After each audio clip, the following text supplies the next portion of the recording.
here we have my IOT artifact. As you can see from here, it's just like a big bunch of nothing. But as we move closely into it, we have a propeller, a motor with a propeller that is connected to a transistor that reverses the voltage, and also a resistor that actually will help coincide with this as well, so that the fan doesn't burn out as easy. The diode is there as well, help to run it all. On this side, we have the DHT11 sensor. The DHT11 sensor is made to read both the temperature and the humidity. And then on here, we have a stack of 3. The bottom one is the Arduino Uno microcontroller. The middle one is the Arduino Uno Wi-Fi. And then the top one is the LCD keypad shield. And if we actually plug this in, you'll see, originally you'll see the LCD begin to turn on, and from a certain angle you can see the rows and columns, but from above it's quite hard to see. But as we move to the coding, the first part here is all about declaring the libraries, and then here as well is also declaring the sensors, because here is the DHT pin, and here is the motor. These 2 lines here are to declare the SSID and the password for the Wi-Fi so that it connects. And these 2 rows do a similar thing, but with ThingSpeak. So here's the channel, my channel ID, and here's also my write API key, so that when it connects to the Wi-Fi, it will also connect to my ThingSpeak channel. As we move down, here we have the initialization of the liquid crystal display, and here is the push buttons as well that are made into the LCD. As you can see, they're on here: select, left, down, up, right, and reset. Even though these buttons are not used, it's just better to have it in, because the LCD tends to be a bit temperamental without this set of coding. And as we move into the setup, you have declaring the motor as an output, and in this section here we have what is like connecting to the Wi-Fi, and then when it is connected, it will show up as a message is connected, and it will also begin the ThingSpeak client. As we scroll down, it will be the reading for the DHT sensor. So it will start off by reading the DHT11, and then it will print out humidity and the humidity reading onto the LCD as a percentage. It'll have a 3-second delay, and also this goes very similarly for the temperature sensor.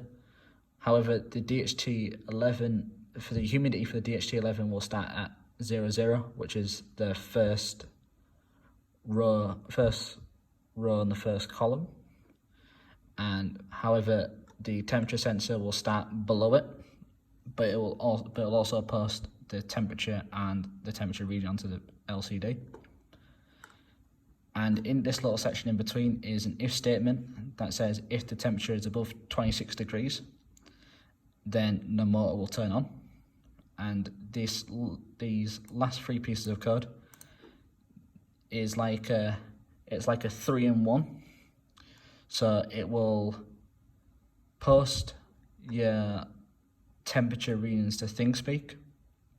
It will also set the field, and it will set the field that it belongs to. So in ThingSpeak, in my case, field 1 is temperature and field 2 is humidity.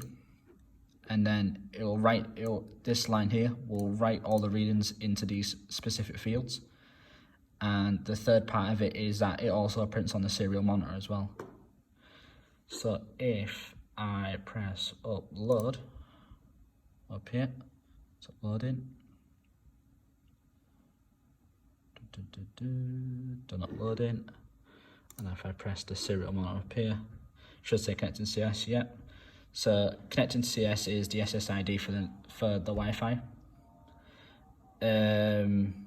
Sometimes it takes a couple of seconds, but it should work. Yeah, there we are.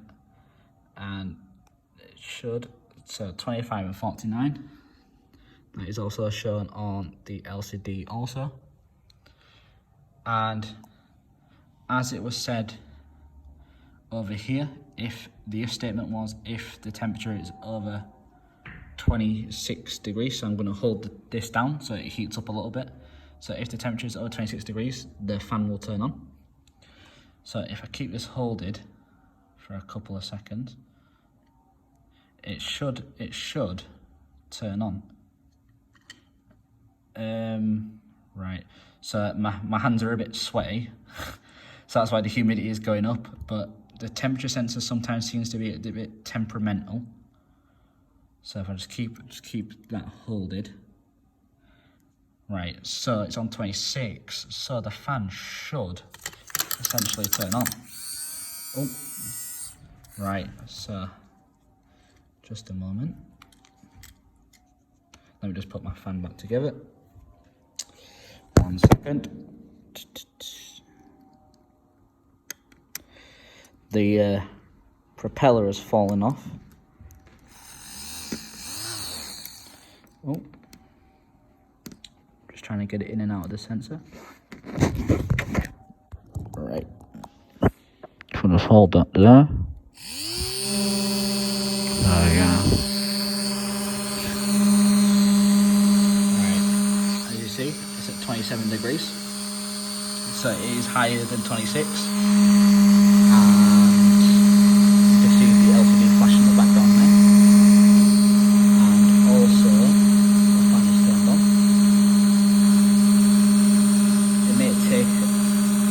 Take a while for the fan to fully kick in, but as you can see, now that it's below 26, below 26, 26 or below, you see that the fan is turned off now, which is a good sign.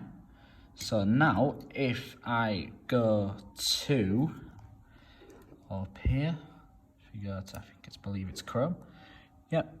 As we see here, all the readings have gone on. So it has a consistent reading of 25 for a while.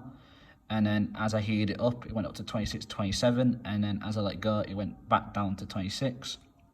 This goes the same for the humidity. It was at 49%. And because my hands are a bit clammy, it went up pretty high to 79. And as I let go and blew the fan at it, it went slowly down to 51. As well as with the temperature sensor at 26. And also, I have set up IOT so that if the fan does reach, if I go to MATLAB analysis, if I go to temperature trigger, yeah, so so the last value is above 25 degrees, it will say it's too hot, so it gives an indication to the user that the fan's about to turn on and that the room is too hot. And if I go to my inbox, you can see there, webhooks, IOT, the name event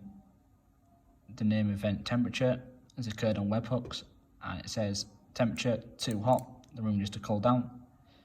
And I believe that is it. Thank you very much, and I hope you like my IoT artifact. Thank you.